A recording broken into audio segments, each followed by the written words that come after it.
So let's start now book building process. अब book building process को समझने के लिए हम ये सारी चीजों को समझते हैं, लेकिन एग्जांपल से स्टार्ट करते हैं। सपोज कीजिए एबीसी लिमिटेड एक कंपनी है। अब एबीसी लिमिटेड को अपनी फाइनेंशियल नीड्स पूरी करने के लिए मार्केट से पैसा रेज करना है, यानी कि raise money from the capital market. अब एक बात करते हैं कि 1 लाख रुपए का जो अमाउंट एबीसी कंपनी रेज करना चाहती है, तो उसके पास ऑप्शंस क्या रहेंगे। एबीसी कंपनी डिबेंचर इशू कर सकती है, बैंक से लोन ले सकती है, या फिर शेयर्स इशू कर सकती है। हम शेयर्स को ही कंसिडर करेंगे एज पर आवर चैप्टर। तो जब आप शेयर्स का एग्जांपल लेते हैं कि शेयर्स इशू करने के लिए भी कंपनी के पास क्या ऑप्शन रहेंगे। शेयर्स इशू करते हो कंपनी के पास 3 ऑप्शन रहेंगे, आईपीओ, राइट इशू और पीपी यानी कि private placement. IPO stands for initial public offer. तो इसमें क्या होगा कि कंपनी कैपिटल मार्केट में अपनी सिक्योरिटीज को सेल आउट करेगी, यानी कि जो पब्लिक होगी वो इसकी सिक्योरिटीज को खरीदेगी, यानी कि सब्सक्राइब करेगी। और मैं सिंपल लैंग्वेज में बोलूं तो लोग कंपनी के शेयर्स को खरीदेंगे। Okay, coming to the second one, right issue. Right issue is what, जब कंपनी अपने एग्जिस्टिंग शेयर होल्डर्स को ही शेयर्स ऑफर करती है कि आप हमारे फर्दर इशू को भी सब्सक्राइब कीजिए, तो इसको क्या कहते हैं, right issue. Now coming to the private placement. Private placement stands for जब हमारे जो डायरेक्टर्स होते हैं या फिर रिलेटिव्स होते हैं, कंपनी के जो उनके फ्रेंड्स वगैरह होते हैं, जब वो उन्हीं को प्राइवेटली शेयर्स को बेचते हैं, तो it is stand for private placement. Now coming to the IPO. अब हम आईपीओ और एफपीओ को डिटेल में डिस्कस करते हैं, क्योंकि यहीं से हमारा बुक बिल्डिंग रिलेटेड है। आईपीओ और एफपीओ के लिए कंपनी क्या करती है, कंपनी को शेयर का प्राइस डिटरमाइन करना है। सपोज कीजिए अब मुझे 1 लाख रुपए जो चाहिए मार्केट से, मैं इसको 90 रुपीज पर शेयर पे भी बेच सकती हूँ और इसको 100 रुपीज पर शेयर पर भी सेल आउट कर सकती हूँ। यानी कि अगर मैं 100 रुपीज पर इसको बेचूंगी, then my number of shares will be 1000, यानी कि कंपनी 1000 शेयर्स क्या करेगी, सेल आउट करेगी। तो यहाँ पर ये क्वांटम डिसाइड करना है एक चीज, और दूसरी चीज प्राइस। तो अभी यहाँ पे हम 2 तरीके से प्राइस को डिसाइड कर सकते हैं। सबसे पहली चीज फिक्स प्राइस। फिक्स प्राइस के अंदर कंपनी ने एक प्राइस फिक्स कर दिया, that is ₹50।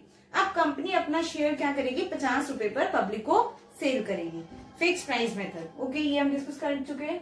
Now coming to the book building. जो बुक बिल्डिंग हमारा पूरा कंटेंट है, टॉपिक है, इसको अभी हम डिस्कस करने वाले हैं। और इसमें आता है तीसरा कॉम्बिनेशन। कॉम्बिनेशन किसका, book building plus fix price, यानी कि इन दोनों का जो कॉम्बिनेशन रहेगा, एक मेथड वो भी होता है। अब मैं स्टार्ट करती हूँ बुक बिल्डिंग प्रोसेस को। बुक बिल्डिंग प्रोसेस होती क्या है, सपोज कीजिए कि मेरे पास बहुत ही एंटीक कोई वॉच है। अब मैं इस वॉच को, वॉल क्लॉक है ये, और मैं इसको बेचना चाहती हूँ।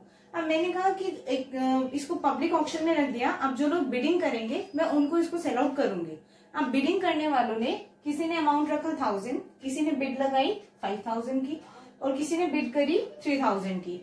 तो एज पर जो रूल होता है वो तो हम यहाँ पे क्या करते हैं कि हाईएस्ट बिडर को, जिसने हाईएस्ट बिडिंग की होती है, हम उसको वो चीज सेल आउट कर देते हैं। नाउ द थिंग इज, जब कंपनी बुक बिल्डिंग कर रही है, जब कंपनी बुक बिल्डिंग की प्रोसेस कर रही है, तो उस केस में यहाँ पर शेयर का प्राइस डिटरमाइन किया जाएगा। और एक बात ध्यान में रखिएगा कि यहाँ पर हम हाईएस्ट प्राइस पर नहीं जाते हैं। मैंने यहाँ पे एक एग्जांपल दिया था आपको सिर्फ कंटेंट से रूबरू कराने के लिए। अब दूसरी चीज क्या है कि हम यहाँ पे प्राइस को डिटरमाइन करते हैं। बेसिकली बुक बिल्डिंग क्या है, बुक बिल्डिंग एक प्रोसेस है जहां पर शेयर का प्राइस डिटरमाइन किया जाता है।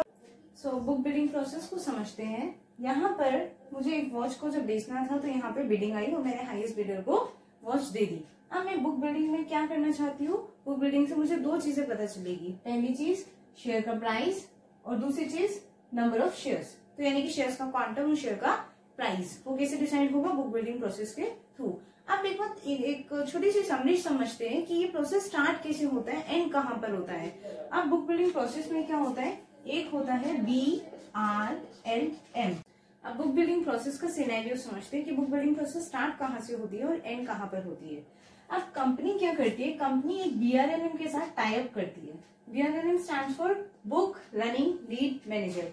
बेसिकली एक मर्चेंट बैंकर होता है। क्या होता है, मर्चेंट बैंकर। सपोज कीजिए कोई सा भी बैंक, HDFC बैंक को हम एग्जांपल के लिए कंसिडर कर लेते हैं। HDFC बैंक के साथ कंपनी टाई अप कर लेती है कि कंपनी की बुक बिल्डिंग प्रोसेस में HDFC bank as a BRLM perform करेगा।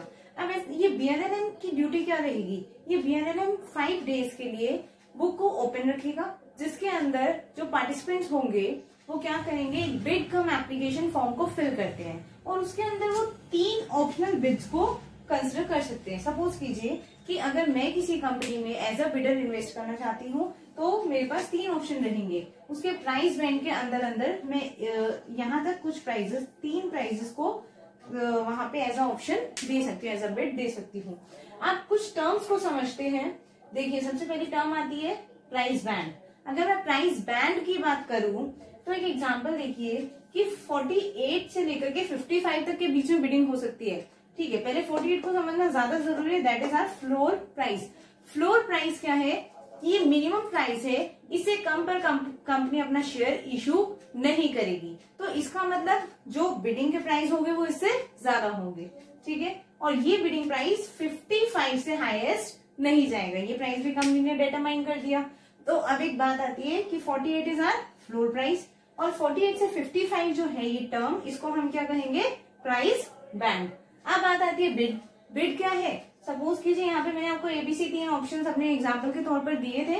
तो यहाँ पर समझिएगा, मान लीजिए मैंने कहा 51, 53 एंड 54, ये मेरे 3 ऑप्शंस है। तो मैं अपने बिड कम एप्लीकेशन फॉर्म में ये 3 ऑप्शंस लिख करके सबमिट कर दूंगी बीआरएलएम को। अब बात आती है कि 5 दिन तक ये बुक्स ओपन रहेगी। 5 दिन के बाद कंपनी डिसाइड करेगी सारी बिडिंग के बेसिस पर कि प्राइस क्या फिक्स होना चाहिए, और यानी कि बुक क्लोजर तक जो पार्टिसिपेंट है वो अपना प्राइस जो है चाहे तो चेंज भी कर सकता है। यानी कि इस टाइम पर जो पार्टिसिपेंट है वो अपना ऑप्शन को चेंज भी कर सकते हैं 5 दिन के अंदर अंदर। यानी कि ये प्राइस सपोज कीजिए मैंने यहाँ पे 53 के बजाय 52 कर दिया, तो ये मैं अपना प्राइस रिवाइज कर सकती हूँ। अब next coming to the terms, हम ये डिस्कस कर चुके हैं, ये भी हमने डिस्कस कर लिया। बिड मैंने आपको यहाँ पर समझा दिया। Coming to the allotment. Allotment क्या है? अब सपोज कीजिए कंपनी ने शेयर का प्राइस डिटरमाइन करा 55 और मैंने बिड लगाई थी लास्ट का 54 तक। मैंने कंपनी को कहा था कि आपके 100 शेयर्स में 54 तक खरीद लूंगी। नाउ कंपनी को मैं अब 54, अब प्राइस कितना हो गया? 55, यानी कि ₹1 have to be submitted by me to the company. अब मैं कंपनी को ₹1 और सबमिट करूंगी पर 100 शेयर्स, क्योंकि अब कंपनी का प्राइस क्या फिक्स हुआ है? 55। और कंपनी अपने नंबर ऑफ शेयर्स कैसे निकालेगी? कंपनी को 1 लाख रुपए चाहिए, तो 1 lakh divided by the amount 55। यहाँ पे अब कंपनी के नंबर ऑफ शेयर्स भी डिटरमाइन हो जाएंगे। Okay, now coming to the third term, participants. अब पार्टिसिपेंट्स 3 होते हैं, RII, NII and QIB। RII stands for retail individual investors, NII stands for non institutional investors and QIB stands for qualified institutional buyers. ये तीनों हमारे participants होते हैं जो book building process में पार्टिसिपेट करते हैं। नाउ एक पॉइंट यहाँ पे अभी हमारा मिस हो गया था कि बुक बिल्डिंग के 2 रूट्स होते हैं। The first one is 100% and the second one is 75 और 25%। 75 और 25% में क्या रहता है? अगर मैं 25% की बात करूं तो 25% हम छोड़ देते हैं फिक्स प्राइस के लिए and 75% is for book building. Okay, तो यहाँ पर जो प्राइस डिटरमाइन होगा, यहाँ पर 25% शेयर्स का प्राइस तो हम फिक्स कर देंगे। लाइक सपोज कीजिए 1 लाख हमें मार्केट से चाहिए और यहाँ पे जो 1 लाख यानी कि 25% शेयर्स यहाँ पे होंगे, उनके लिए एक प्राइस फिक्स होगा, दैट इज रुपीज सपोज कीजिए 50। अब यहाँ पे ये 25% के लिए 50 रुपीज फिक्स हो गया है। Now coming to the remaining 75% portion, अगर हम रिमेनिंग 75% पोर्शन की बात करें तो इसका जो प्राइस डिटरमाइन होगा, अब इसका प्राइस कैसे डिटरमाइन करेंगे? बुक बिल्डिंग की प्रोसेस के through.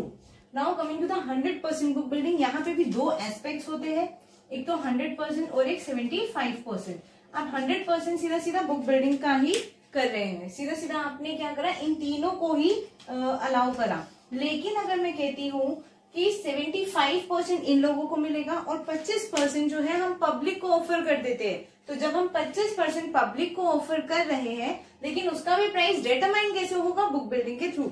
So there is a slight difference between the two. ये बात आप समझ के रखिएगा कि यहाँ पे जो 75 और 25 है, यहाँ पे 75 को परसेंट का प्राइस डिटरमाइन हो रहा है बुक बिल्डिंग के थ्रू, और यहाँ पे जो 75 प्लस 25, यहाँ पे दोनों का प्राइस डिटरमाइन तो बुक बिल्डिंग के ही थ्रू होगा।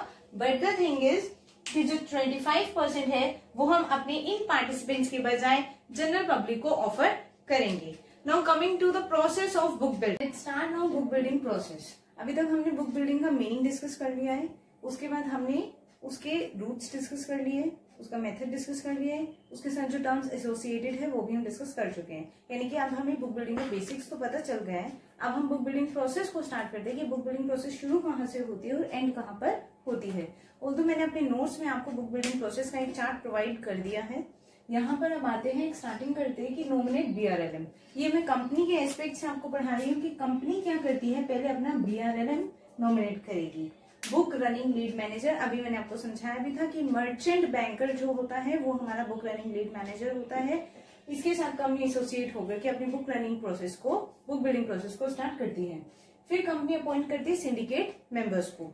सिंडिकेट मेंबर्स बेसिकली कौन होते हैं, अंडरराइटर्स। यहाँ पे कंफ्यूज होने की जरूरत नहीं है, सिंपली आपको इतना ध्यान में रखना है कि सिंडिकेट मेंबर्स जो है वो अंडरराइटर्स को ही कहा जाता है। अब इसके बाद आते हैं submit draft to the SEBI. अब हम सेबी को भी एक ड्राफ्ट सबमिट करते हैं कि हमारी so and so company book building process के थ्रू इतना अमाउंट मार्केट से एज अ कैपिटल रेज करना चाहती है। Now circulate offer document to syndicate members. जो ड्राफ्ट हमने यहाँ पे सेबी को सबमिट करा है, इसके बाद कंपनी क्या करती है, एक ऑफर डॉक्यूमेंट बनाती है और वो ऑफर डॉक्यूमेंट किसके लिए होता है, पब्लिक के लिए होता है। और वही ऑफर डॉक्यूमेंट वो सिंडिकेट मेंबर्स को देते हैं ताकि सिंडिकेट मेंबर्स आगे जाकर के पब्लिक को वो ऑफर डॉक्यूमेंट्स दे। एक्चुअली सिंडिकेट मेंबर्स है कौन, अंडरराइटर्स। तो बेसिकली क्या करेंगे, अब जाकर के पब्लिक को वो ऑफर करेंगे शेयर्स और सिक्योरिटीज। उसके बाद आस्क फॉर बिड्स। अब यहाँ पर क्या होगा कि जो ये पब्लिक होगी ये बिडिंग करेगी। बिडिंग प्रोसेस में आपको ऑलरेडी बता चुकी हूँ, जैसे कि एक प्राइस बैंड कंपनी ने फिक्स कर दिया। अब इस प्राइस बैंड के विद इन जो पब्लिक होगी वो बिडिंग करेगी। Now forward offers to BRLM। जो बिडिंग से यहाँ पर अमाउंट मिला है, सिंडिकेट मेंबर्स क्या करेंगे, यही प्राइस BRLM को फॉरवर्ड कर देंगे कि इतनी इतनी बिडिंग पब्लिक ने करी है। और एक बात ध्यान रखिएगा, basically it is refer to, ये जो टाइम पीरियड होता है 5 डेज का होता है बुक बिल्डिंग प्रोसेस के लिए, और जो बुक्स ओपन रहती है वो 3 to 7 डेज तक ओपन रहती है बुक बिल्डिंग प्रोसेस के लिए। नाउ यहाँ पर एक बात ध्यान में रखिएगा, रेड हेरिंग प्रोस्पेक्टस हमें बुक बिल्डिंग के टाइम पर इशू करना होता है। एक्चुअली हमारा चैप्टर जैसे प्रोस्पेक्टस है तो उसमें हमने वेरियस टाइप्स ऑफ प्रोस्पेक्टस मैंने आपसे क्लास में डिस्कस किया था। यहाँ पे रेड हेरिंग प्रोस्पेक्टस कौन सा होता है, जिसके अंदर शेयर्स का प्राइस और उसका क्वांटम डिसाइडेड नहीं होता है। वहां पर क्या है, सिर्फ कंपनी शेयर्स इशू करने वाली है, उतना ही उस प्रोस्पेक्टस में होता है और कंपनी के बारे में थोड़ी सी उसकी डिटेल्स होती है। Now coming to the number of securities, ये रेड हेरिंग प्रोस्पेक्टस में नंबर ऑफ सिक्योरिटीज डिटरमाइन होगा। उसके बाद इलेक्ट्रॉनिक बुक के अंदर कंपनी क्या, BRLM क्या करेगा, बिडिंग्स को रिकॉर्ड करेगा। एट दी एंड जब सारी बिडिंग्स हमारे पास आ जाएगी तो उसके बाद जो बुक रनर होता है वो इवेल्युएट करता है किसको, फाइनल प्राइस को। वो बिडिंग का फाइनल प्राइस डिटरमाइन करते हैं कि हमें शेयर का प्राइस क्या फिक्स करना है, और वहां पे उस प्राइस को वो फ्रोजन कर देता है कि नाउ अब शेयर्स का प्राइस, सपोज कीजिए बिडिंग के बाद उसने प्राइस को 53 फिक्स कर दिया। ओके, नाउ कमिंग टू यहाँ पे number of shares plus price. अब हम दोनों चीजें डिसाइड कर सकते हैं, एज हमें कैपिटल पता है हमें मार्केट से कितनी रेज करनी है, उसके अलावा हमें अब प्राइस भी डिटरमाइन कर चुके हैं। तो इस तरह से हमारी बुक बिल्डिंग की प्रोसेस रहती है। यानी कि हम दोबारा से अगर इसको क्विकली समराइज करें तो एक कंपनी ने BRLM को नॉमिनेट किया, फिर हमने सिंडिकेट मेंबर्स को अपॉइंट करा, एक ड्राफ्ट हमने सेबी को भेजा, ऑफर लेटर, ऑफर्स जो डॉक्यूमेंट थे हमने सिंडिकेट मेंबर्स को भेजे, फिर लोगों ने बिडिंग करी, बिडिंग्स को रिकॉर्ड करा, उनको इवेल्युएट करा और इवेल्युएट करने के बाद एक प्राइस को डिटरमाइन कर लिया। Now coming to the disadvantages of the book building. तो बुक बिल्डिंग प्रोसेस की कुछ डिसएडवांटेजेस है। सबसे पहले क्या है, मेगा इश्यूज, यानी कि जो बुक बिल्डिंग है वो मेगा इश्यूज के लिए ही एप्रोप्रिएट रहता है। एक बात समझिए, बुक बिल्डिंग प्रोसेस जो है वो एक लेंथी प्रोसेस और एक एक्सपेंसिव भी है। तो अगर हम कोई छोटा मोटा इशू करना चाहते हैं तो छोटे मोटे इशू के लिए हम इतना एक्सपेंसिव प्रोसेस नहीं करेंगे। तो यानी कि जब मेगा इशू होगा तभी हम बुक बिल्डिंग प्रोसेस को कंसिडर करेंगे। Now coming to the second one, fundamentally strong and well known, यानी कि ये उन कंपनीज के लिए पॉसिबल है जो कि फंडामेंटली स्ट्रॉन्ग है और पब्लिक के लिए वेल नोन है। इसका एक छोटा सा एग्जाम्पल कंसिडर कीजिए। एग्जाम्पल के लिए रिलायंस, एक सीधी सी बात है, रिलायंस कंपनी फंडामेंटली स्ट्रॉन्ग भी है और वेल नोन भी है to the public. Next example is Tata. Now coming to the third one, efficiently in strong market conditions.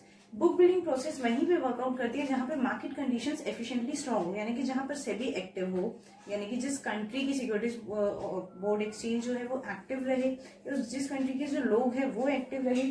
और आगे देखिए, investors aware of market price, यानी कि जो इन्वेस्टर्स है वो मार्केट प्राइस के लिए अवेयर होने चाहिए। सपोज कीजिए मैं बुक बिल्डिंग की प्रोसेस के थ्रू बिडिंग की प्रोसेस स्टार्ट कर देती हूँ। अब जो मेरी मार्केट है वो अनक्वालिफाइड है, अनएजुकेटेड है, तो वहां पर उन्हें प्रोसेस समझ में नहीं आएगा। सपोज कीजिए मैं कह देती हूँ कि यहाँ पे 49 से 60 का एक प्राइस रेंज सेट कर देते हैं। तो आप सपोज कीजिए कम जो ये क्या इन्वेस्टर्स जिनको मार्केट प्राइस के बारे में कुछ पता नहीं है, ये बुक बिल्डिंग कर रहे हैं 25 रुपए के हिसाब से, तो जब प्राइस बैंड के अंदर होनी ये चीज उन्हें पता नहीं है, तो इसका मतलब वहां पे ये वर्कआउट नहीं करेगा। और एक बात यहाँ पे ध्यान दीजिएगा, ये जो फ्लोर प्राइस बैंड होता है हमारा, इसके अंदर ये वाला फ्लोर प्राइस होता है, और जो मैक्सिमम प्राइस है it can be of 1.2 time of the floor price, इससे ज्यादा एक्सीड नहीं करेगा। ओके, मल्टीप्लाई करके जो आएगा उससे ज्यादा ये अमाउंट नहीं होना चाहिए।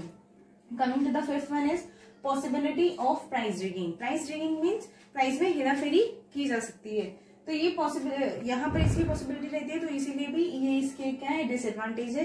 अब आगे आते हैं डिफरेंस पे। Difference between fix price and book building, यानी कि जब शेयर का प्राइस ऑलरेडी फिक्स होता है, सपोज कीजिए ये 50 रुपीज वाला, ठीक है, और बुक बिल्डिंग में तो क्या होगा, प्राइस बिडिंग के थ्रू डिटरमाइन होगा। तो इन दोनों में डिफरेंस क्या है? सबसे पहले प्राइस को लेकर के अगर डिफरेंस देंगे तो यहाँ प्राइस जो होता है, जो सिक्योरिटीज ऑफर करी जा रही है उनका प्राइस पहले से सब्सक्राइबर को पता होता है, और यहाँ पे प्राइस पहले से पता नहीं होता। बुक बिल्डिंग प्रोसेस ही इसलिए होती है ताकि प्राइस को डिटरमाइन किया जा सके। Now coming to the second one, this is demand. यहाँ पर जो डिमांड होती है वो सब्सक्रिप्शन के बाद पता चलती है कि कितने लोगों ने सब्सक्राइब करा। जैसे हम अपने 12th स्टैंडर्ड में अलॉटमेंट के क्वेश्चन सॉल्व करते थे, एप्लीकेशन अलॉटमेंट की, तो वहां पर आपको लिखा आता था डिमांड रिसीव्ड फॉर 30,000 शेयर्स। तो यहाँ पे यानी कि जब सब्सक्रिप्शन खत्म हो जाता था उसके बाद टोटल डिमांड का पता चलता था। और अगर मैं यहाँ पर बात करूँ तो यहाँ पर एवरीडे बेसिस पर हम अपनी डिमांड को एसरटेन कर सकते हैं, क्योंकि जब तक बुक बिल्डिंग 3 से लेकर के 7 डेज तक ओपन रहेगा तो हम उसमें अपनी डेली की डिमांड देख सकते हैं। अब now coming to the last one, that is payment.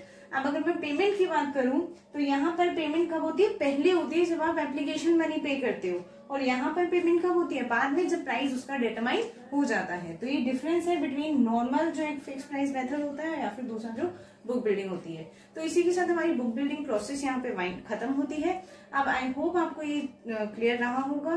कोई डाउट हो तो वो आप मुझे मैसेज बॉक्स में पिंग कर सकते हैं। Thank you so much.